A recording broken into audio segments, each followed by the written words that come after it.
Ini saya judulnya masih yang kemarin ibu, yang gambaran pola makan ibu. Yang keras suaranya nggak kedengar. Ini judulnya masih yang kemarin, yang gambaran pola makan ibu hamil dengan kekurangan energi kronik, karena ketika saya bimbingan dengan ibu Diani, beliau menyetujui judul ini. Ya asal kamu bisa ada yang cake-nya ada nggak? Apanya? Yang cake-nya ada nggak? Ada. Berapa orang? 72 orang 72 di mana? di Kecamatan Rongga. Ada 72, itu data kapan? Data 2020. 2020, ibunya masih hamil? Iya. Masih hamil? Iya, Bu. Jadi kamu menelitinya di umur keberapa? Ibu hamil trimester ada 1, 2, 3? Iya. Ada berapa? Mau diteliti di mana? Pola makan kapan? Pola makan ketika ibu hamil. Hamil itu kan tadi saya sampaikan, ada trimester 1, ada trimester 2, ada trimester 3. Pola gizi dan kebutuhannya selama trimester 1, 2, dan 3 itu berbeda.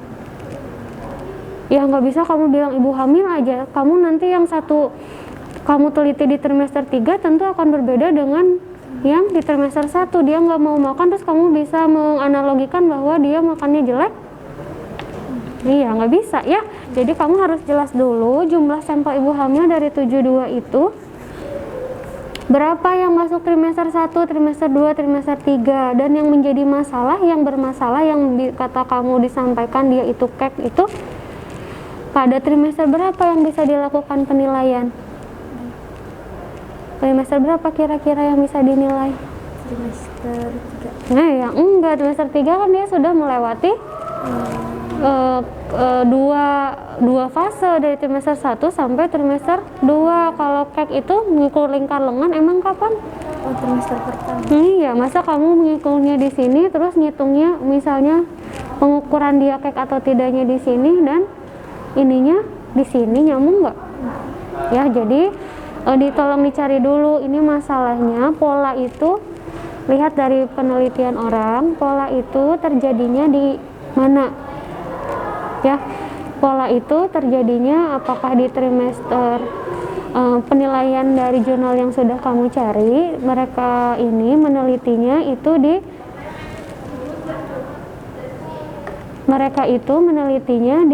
trimester 1, 2, atau 3.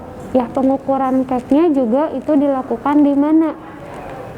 Ya, pastikan dilakukannya trimester 1. Cuman pola ini dinilainya di mana? Itu harus kamu cari. Ya, terus metode apa yang akan kamu lakukan untuk menilai pola? Kuesioner. Iya, kuesioner itu maksudnya gimana kuesioner? Karena pola makan itu ataupun pola konsumsi makan tidak bisa dinilai satu kali. Ya enggak? Hari ini kamu makan apa? Makan nasi. Ya, nasi pakai apa? Pakai telur. Terus?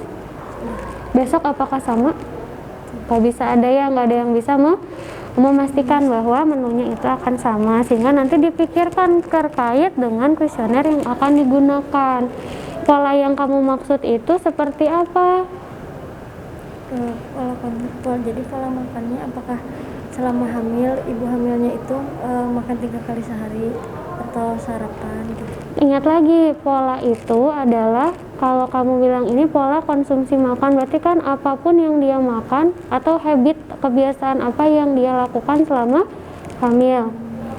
Ya, kalau kamu hanya mencari durasi makan 2 kali, 3 kali, siapa yang tahu makanan itu efektif atau tidak. Ya, sehingga hal itu perlu dipertimbangkan saat kamu menghitung pola. Jadi kamu harus PR-nya, kamu cari di jurnal penelitian pola mana yang bagaimana cara menilai pola konsumsi makan sehingga bisa mengukur yang kamu maksud. Ya, pola selama kehamilan yang mana gitu ya, atau kamu misalnya ingin menilai di ibunya itu kebutuhan gizinya terpenuhi atau tidak gitu kan ya, sebetulnya ingin ke sana. Cuman bagaimana sih cara mengukurnya, memastikan bahwa ibu-ibu tersebut mendapatkan konsumsi. Kalau ada kuesioner yang sudah baku boleh digunakan, kalau misalnya belum berarti kamu pikirkan bagaimana cara, kalau kamu tetap ingin judulnya ini ya, berarti lihat di sini. Jadi tidak hanya di print saja, tapi kamu lihat lagi keterkaitan dari ini Ya, ada yang mau ditanyakan dulu nggak? Ibu saya sudah membuat kerangka konsep. Jadi jika misalnya nanti pola konsumsi saya tidak bisa, kira-kira apa ininya variabelnya? Nah, ini bukan kerangka teori namanya, kalau ini perjalanan. Ya, kamu harus lihat lagi bahwa cake ini disebabkan oleh apa saja. Kemarin saya sampaikan kan bisa jadi ada faktor langsung, ada faktor tidak langsung. Ya, faktor langsungnya bisa jadi genetik ibu atau penyakit yang sedang diderita sampai berat badannya tidak naik-naik gitu ya.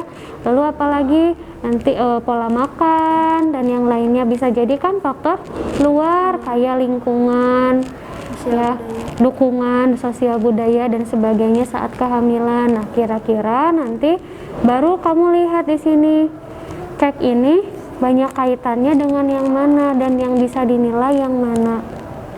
Ya, jadi yang kamu mau nilai pola makannya saja atau gimana? Pola makannya saja. Pola makannya saja. Satu, berarti nanti apa yang bisa di drop ini bukan kayak gini ya. Tujuannya bukan kayak gini, nanti kita ubah lagi. Silahkan sekarang sebelum memulai ke sini kamu baca dulu artikel-artikelnya, mereka menilainya seperti apa ya. Jadi kalau misalnya kita membuat penelitian itu harus ada konsistensi penelitian dari awal sampai akhir, itu harus sama. Misalnya kayak kamu mau ke sini, rumahnya di mana? Di Gunung Halu. Gunung Halu ngekos di sini? Di mana ngekosnya? Di Cianjuang. Di Cianjuang. Ke sini naik apa? Naik Grab. Naik Grab, berarti kan fokus ya cari Grab dengan tujuan ke sini. Ya, kamu nggak naik Damri jurusan Garut dan yang lainnya kan ya. Jadi fokus ke sini, termasuk juga ini. Jadi ya fokus. Kalau misalnya mau tujuan umumnya gambaran pola makan, ya tujuan khususnya apa aja yang harus di breakdown untuk melihat pola makan. Ya, kalau misalnya ini boleh misalnya gini, gambaran kejadian cake berdasarkan pola makan ibu hamil. Jadi nggak hanya yang cake yang kamu teliti, ya, ngerti nggak maksud saya? Jadi kan ini itu ada konsep gini, ini ibu hamil, ya. Ibu hamil yang ini bisa jadi pola makannya baik, ya, ini tidak, gitu ya. Jadi kalau misalnya terus yang hamil ini ada yang cake, ada yang tidak, ya. Ini juga sama, yang tidak punya kemungkinan polanya baik, dan yang ini juga punya kemungkinan polanya tidak baik, gitu ya. Jadi kalau biar kamu nggak bingung nanti ininya cari cake kan agak sulit ya, boleh tadi judulnya berdasarkan pola makan. Jadi gambaran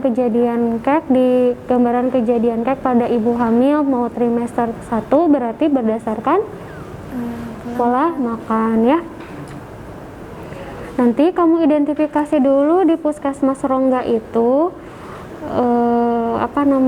cake-nya itu adakah yang sampai trimester 3 atau bagaimana? Ya, biasanya kan sudah teridentifikasi di awal trimester sehingga sudah ada penanganan. Harapannya selama kehamilan ada perubahan dari status gizi supaya nanti dia betul-betul siap untuk menghadapi persalinan, gitu ya.